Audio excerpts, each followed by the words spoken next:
Good evening, everyone. So let me solve this problem number 3 of INMO 2022. A good one. Let us read the question and understand what it says first.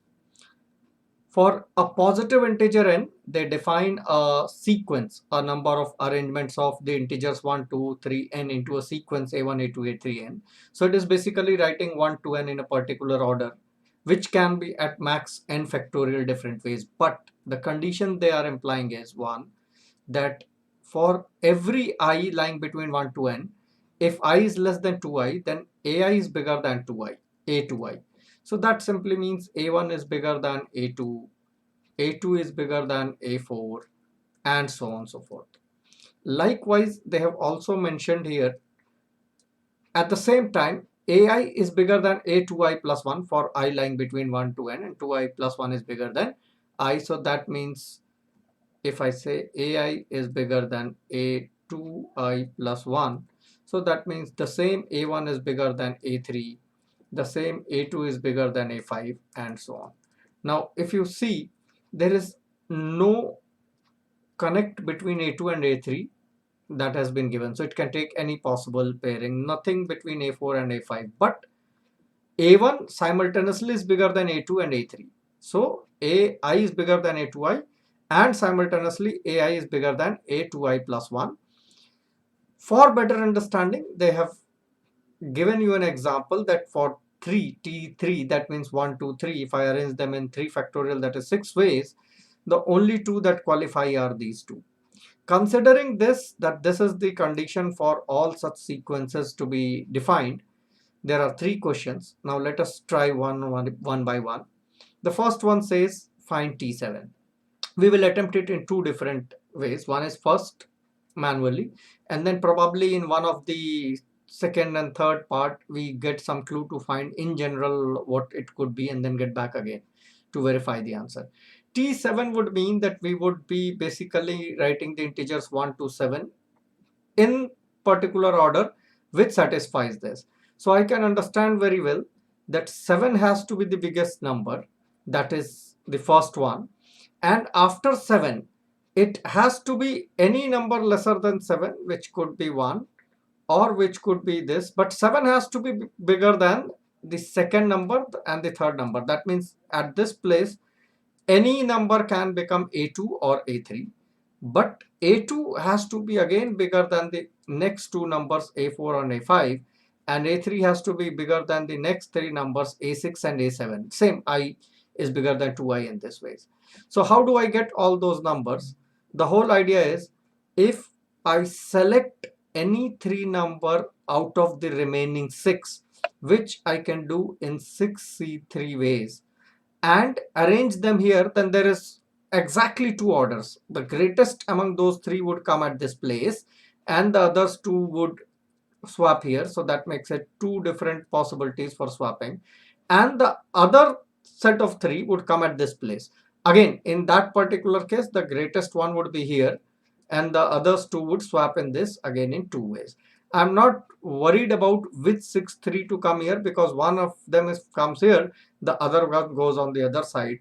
So this gives me basically 80 as the answer for the first part. But as I said earlier, we will come back and verify this thing again once we do the question. So as a student, if I were in your place, I would have kept 80 as a starting point and revisit once I come back. Second part says, have a look, careful look. If k is the largest non-negative integer such that 2 to the power k divides t of 2 raised to n minus 1. Now here is the catch. They have not asked any random number. They have asked t raised to t of 2 raised to n minus 1. So let's assume that this sequence and the pattern you are well now aware of. We try to understand why 2 raised to n minus 1. So the idea of 2 raised to n minus 1 is, first the greatest integer would come here, then the next two or maybe any other two which satisfy these conditions would come here, and two integers lesser than this integer and two integers lesser than this integer would satisfy the next 4 places, then another 2, and on so on. So if you realize that one integer, then the next 2 can swap among themselves, then the next 4, then the next 8, and so on. So in order this tree structure to be complete, they have given you a kind of number for this t, that is 2 to the power n minus 1, which means if I take 1, 2, 3 and n such trees or n such nodes, so basically 1 plus 2 plus 4 plus dot dot dot 2 to the power n minus 1, which would be 2 raised to n minus 1. So that means it is a help in a way that you have not been asked any number randomly. Now to understand the second part, so we have got the understanding of this, that okay, what they are asking is, if we write such a number with 2 raised to n minus 1 integers, so that means we can make decision for first integer, then the next 2, which we can in different ways, then the next 4, the next 8, and so on. And such all possible ways of writing such numbers, if it is t of 2 to the power n minus 1, and this turns out to be 2 to the power k times some lambda, or why should we call lambda, let's call it in a proper form, which is d. Then they want to understand what is the greatest value of k. If k is max, then d is odd. We will keep this in mind and proceed, because any natural number, this is number of ways, so it has to be a natural number. Any natural number after prime factorization will become 2 raised to something, and rest of the all prime factors are odd. Now coming back to what is, so I'll just slide this a little bit up to create some space. So what exactly would be the value of k if I remove all the odd factors of such a number? To get this, first we will have to understand what are all permutations for such. So what I do is, I assume let there be a number n, which basically is 2 raised to n minus 1, being the greatest one. Then we will have two next digits which are lesser than this, but not necessarily the next two ones. It can be anything, as we saw earlier in T7 and all. Then the next two for this, and the next two for this, then next two, and so on. Now, what we assume here, or what we understand here is, if I divide this entire tree structure into two parts, so I realize that if this n was 2 to the power n minus 1, इसको ध्यान से समझना, this is a bit critical. If this n was 2 to the power n minus 1, of which I already removed this n, so the number of digits or integers to be placed here is 2 to the power n minus 2, and I see that the upper half of this would have half of the integers of this, that is 2 to the power n minus 1 minus 1. But this in itself is a recurring result of this. So what comes out as an outcome, that had there been anything which is known to us as an relation, as a result, t of 2 raised to n minus 1, the same would have applied here. And if I say t of 2 raised to n minus 1, that is for this particular n, would be t of, basically from this point onwards, so this will become 2 raised to n minus 1 minus 1. But the all possible arrangements for upper half would count same as the all possible arrangements of lower half independently, hence they are multiplied n square.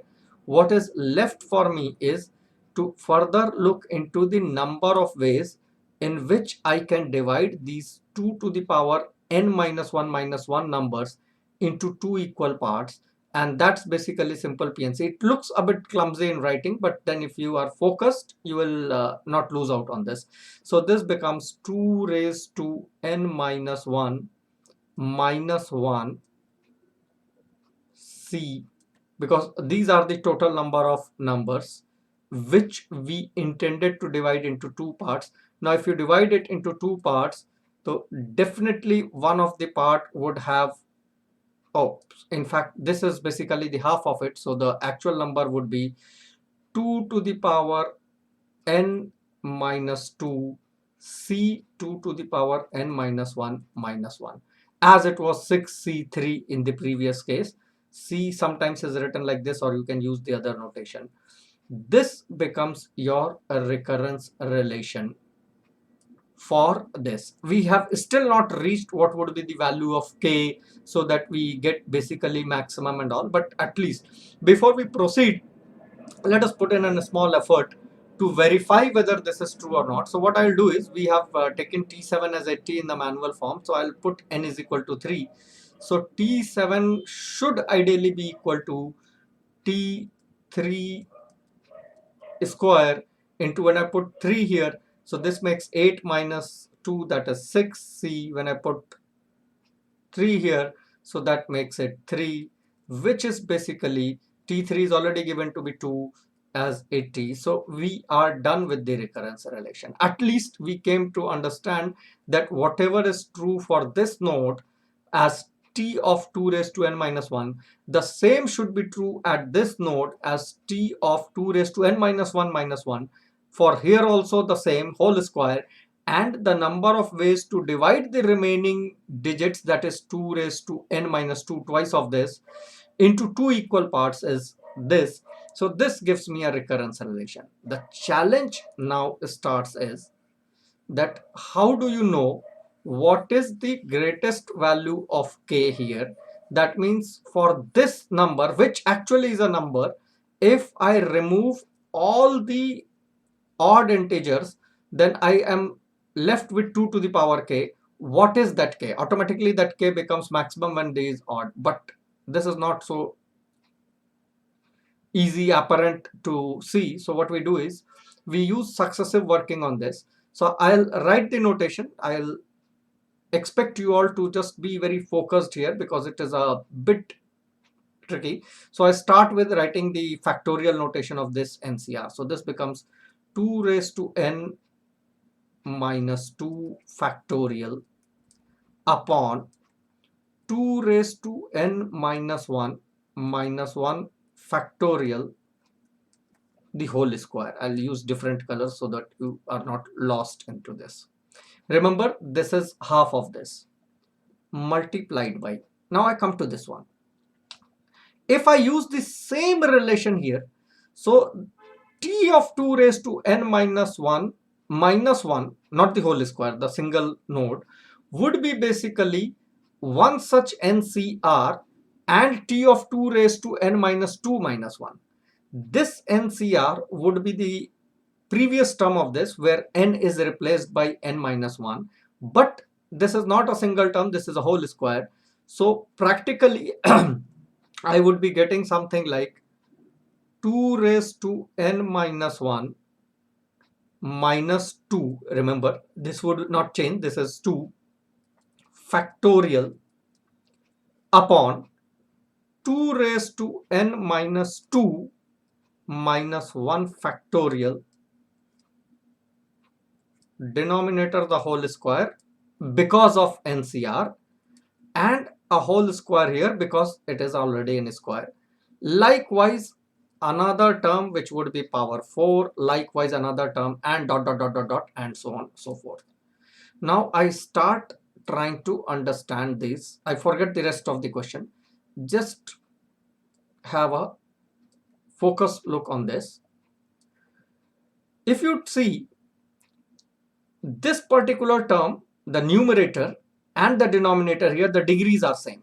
So I start with first term remains as it is, which is basically 2 raised to n minus 2 factorial. These two are same, whole square, but 2 raised to n minus 2 and 2 raised to n minus 1 minus 1. So that means if I write this factorial, the first term would be 2 raised to, in the denominator, 2 raised to n minus 1 minus 1. The next term would be 2 raised to n minus 1 minus 2, and then so on, which is 2 raised to n minus 1 minus 2 factorial. What I'm trying to say is k factorial is k into k minus 1 factorial. So if I plug in this thing here, so this numerator cancels off this one. Likewise, when I write here, I would have another term which would probably be having a higher power. So this would be having a whole square, this would be having a fourth power, and so on, so forth, dot, dot, dot. But the best part here is all these terms are bound to be odd. Have I made my point clear? If yes, we can proceed. So what I meant to say is 2 raised to n minus 1 minus 2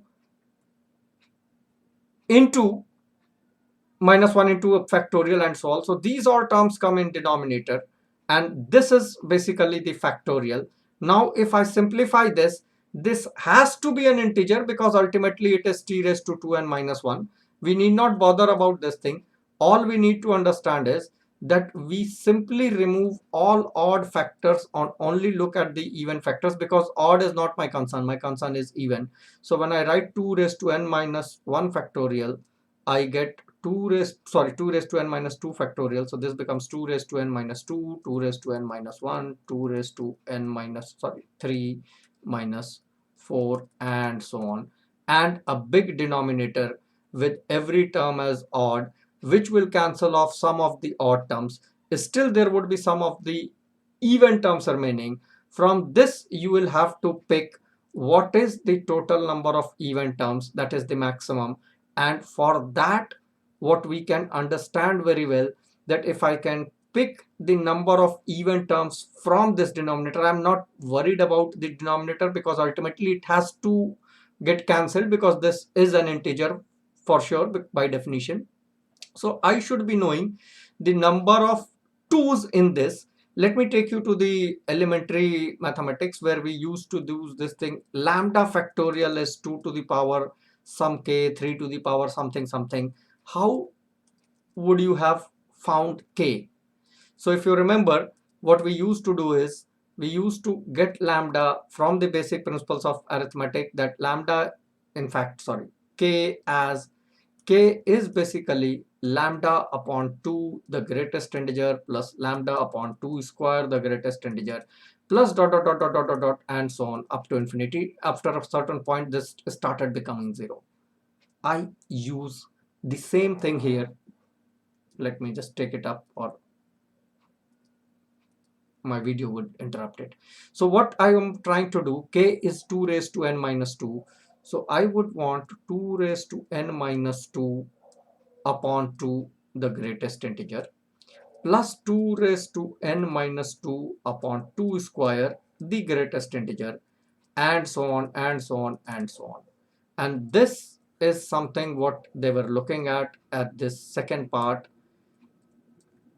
When we look at this one, we realize that this is 2 raised to n minus 1 minus 1. As simple as it is an integer. When we look at this one, this becomes 2 raised to n minus 2 minus half, but minus half in greatest integer when added with minus half and plus half will give minus 1, and the plus half will become 0. The next one will become 2 raised to n minus 3 minus 1 by 4. Minus 1 by 4 again would require another plus 3 by 4 and minus 1 by 4 kind of thing.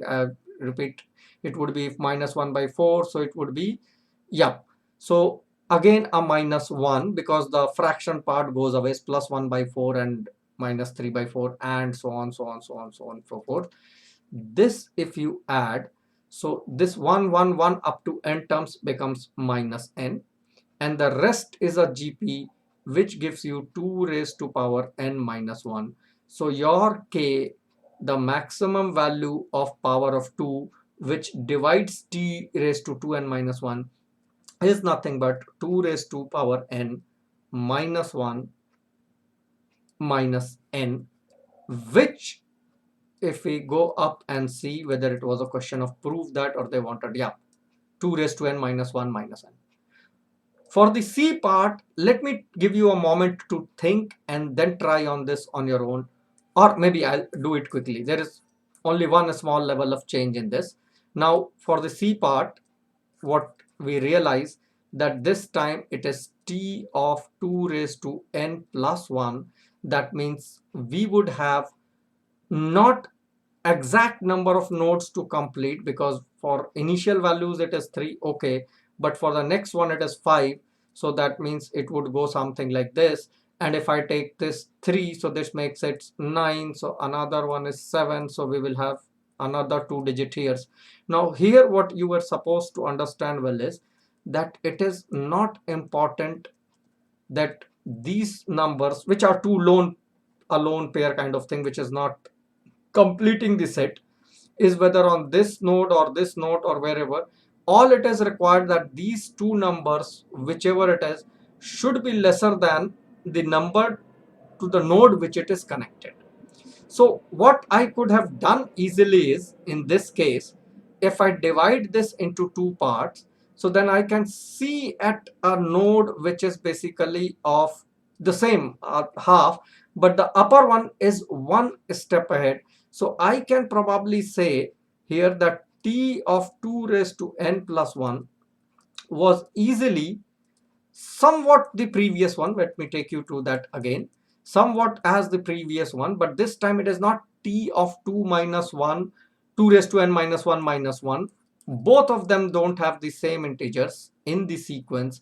So what I should look like, this is t of 2 raised to n minus 1 minus 1. And the other one definitely becomes t of 2 raised to n minus 1 plus 1. Just see whether this makes sense, because if it is, then we can proceed, and then the rest is that NCR dividing this remaining number of elements into two groups, one having a slightly higher number than the other, which is NCR, not too big challenge. You can try verify this for 5. So if it were 5, I could have 1, or for even 9 it makes sense. So at one point I'll take these 3, and the other point I'll take this 5. So that means if I take 3, so this is 5, and this is of course 3 and 5. This is perfect. And of these total elements, except this one, that is 2 to the power n, I will divide them into these two parts. So I can write 2 to the power n minus 1 minus 1. Remember, these two add up to this value. If you say minus 1 gets cancelled with this one, and this becomes twice, so this is the same. This is your recurrence relation. I hope I made sense to you. What here important is that we divide them into two parts, but the number of integers in these two nodes are not equal, simply because the value asked in the question is not as per the number of nodes. So we understand very well, that's okay. The extra elements lesser than the completing node in this particular sequence doesn't make a difference. All that is that every two element connected to a element in the node, in the upper node, should be lesser than these three to fulfill the initial condition of the question. Now let me see what was the third part, so that we can look. Find the largest non-negative integer k such that 2 raised to k divides. I hope I made my point clear. The way we had done this particular thing, the same has to be done here. All you need to do this time is start recurring them. Last time it was whole square, this time these are two sequences. This will break as per the previous one, and this will break as per the new one, and you will realize that except for some terms, rest all in the denominator get odd. So it would be again a same factorial notation working, and you would be happy to solve on your own. Thank you. Thank you.